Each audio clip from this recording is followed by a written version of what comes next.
Bismillahirrahmanirrahim. Assalamualaikum warahmatullahi wabarakatuh. Hello guys, kembali lagi bersama saya Muhammad Akmal di Dokter Santuy, konsultasi santai penyakit hilang seketika. Oke guys, sobat Dokter Santuy, masih di pembahasan yang sama, yaitu tentang katup mandi bocor atau spermatoria.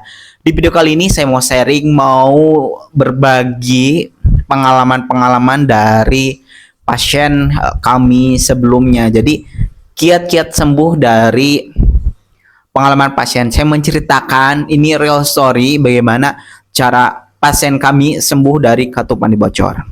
Namun sebelum saya membahas lebih jauh, saya akan mengingatkan kembali kepada kalian ya, bahwasannya perlu digarisbawahi katup mandi bocor atau spermatoria ini adalah di mana seorang pria mudah atau sensitif mengeluarkan cairan bening, baik itu mazi, mani atau sperma. Jadi ketika ada rangsangan, ketika nggak ada rangsangan itu mudah keluar. Jadi bisa dikatakan sensitif lah.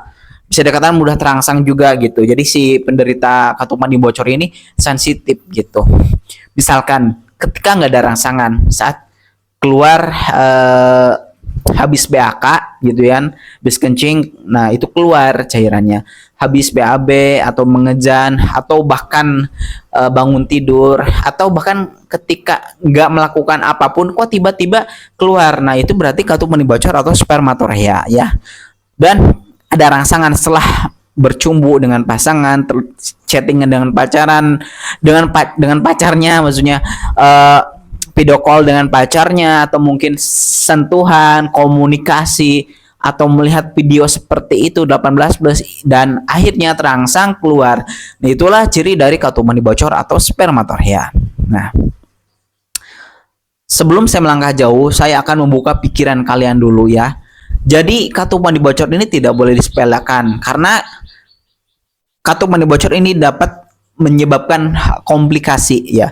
Katup mandi bocor atau spermatoria yang dibiarkan terlalu lama bisa menyebabkan komplikasi kesuburan atau penyakit kesuburan, disfungsi seksual seperti ejakulasi dini, yaitu di mana seorang pria mudah keluar, jadi tidak bisa mempertahankan ejakulasinya, cepat keluar, jadi kurang dari 1 menit atau bahkan dari itu gitu.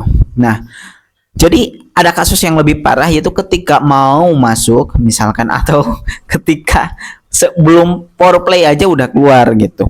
Nah, justru itu kondisi di mana ya pasti sebagai pria atau sebagai seorang suami pasti kita malu dong, kita merasa bersalah, kita merasa kecewa, kita nggak bisa memuaskan pasangan seperti itu.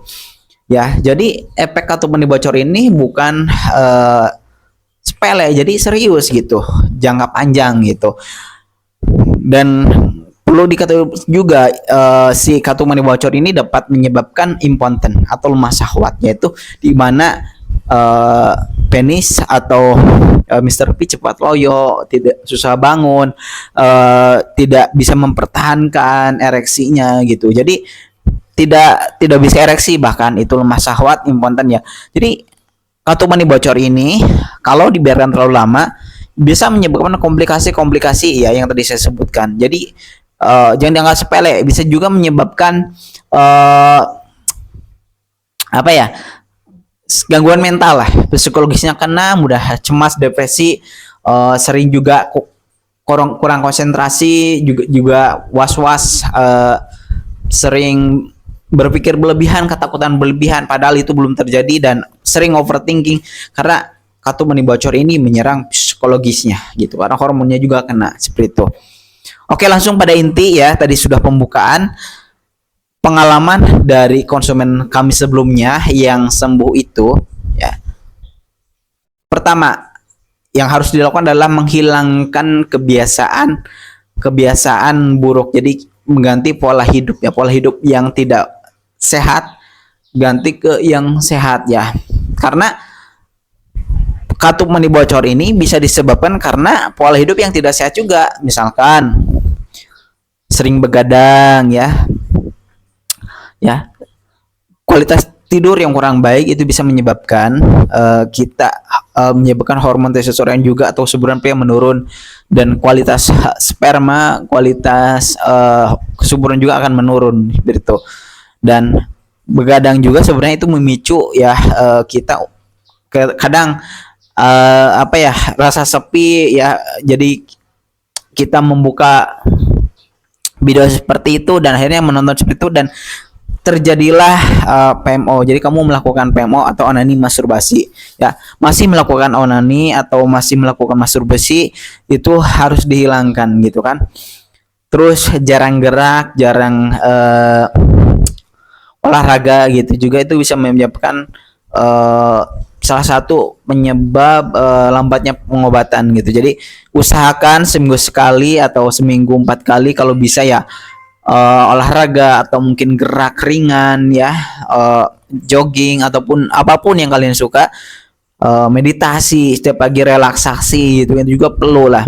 Jadi pola hidup yang tidak baik, yang buruk itu dihilangkan lah. Jadi perlahan-perlahan gitu kan, mulai dikurangi ya, memang agak sulit tapi ini perlu perjuangan ya, konsisten itu perlu gitu kan. Dikurangi seperti merokok juga, merokok dikurangi kan, minum minuman kayak bersoda, alkohol dikurangi gitu kan. Nah, insya Allah lambat laun itu bisa menjadi suatu habit lah, jadi kebiasaan.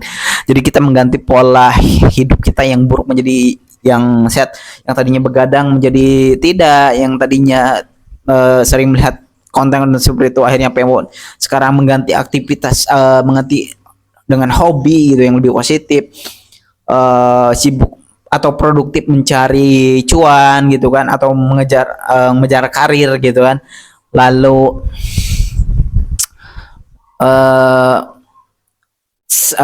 tidak merokok gitu kan, terus minum minuman juga dikurangi, alkohol tidak dikonsumsi gitu itu. Terus mengganti ganti pola makan yang tidak sehat menjadi sehat. Jadi itu termasuk menghindari pantangan ya, menghindari pantangan gitu kan. Pantangannya apa? Sebenarnya nanti ada sih, saya kasih di panduan gitu kan. Ini hanya gambaran aja. Pantangan itu seperti makanan pedas, seafood, seblak ya.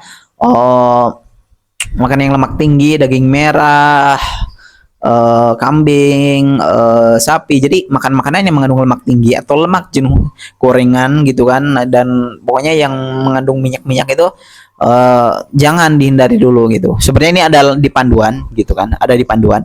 Buat kamu yang mau konsultasi, mau dipandu ya sampai sembuh, kita ada panduannya, panduan sembuh ketupan bocor ya, silakan konsultasikan di nomor 081214160701 ya. Jadi insya Allah nanti saya akan pandu kalian gitu. Nah lanjut setelah berhasil mengganti pola hidup, mengganti pola makan ya, sebenarnya ini adalah sedikit lagi menciptakan kesembuhan. Jadi insya Allah dalam waktu yang dekat itu bisa sembuh. Diimbangi dengan ya konsumsi suplemen, konsumsi vitamin gitu kan, imun, daya tahan tubuh, terutama pengobatan untuk ketupan bocor kan. Jadi supaya tubuh selalu fit, imun selalu kuat, dan hormon testosteron selalu stabil, itu juga ada kok suplemennya. Nah suplemen ini kalian bisa konsultasikan kepada saya, nanti suplemen apa yang cocok kalian konsumsi ya, itu ada nanti ya gitu. Nah buat kalian yang mau konsultasi, yang mau dapat info seputar ketupan bocor atau spermatoria, boleh banget konsultasikan kepada saya. Konsultasi gratis silakan di nomor 081214160701. Oke, mohon maaf itu sedikit sharing. Nah nanti akan saya bahas lebih lengkap, lebih komplit lagi di video-video selanjutnya. Sekarang saya sesi sharing, jadi sharing itu tipis-tipis lah, jadi yang penting to the point, kena gitu kan. Oke baik, sekian, terima kasih. Assalamualaikum warahmatullahi wabarakatuh.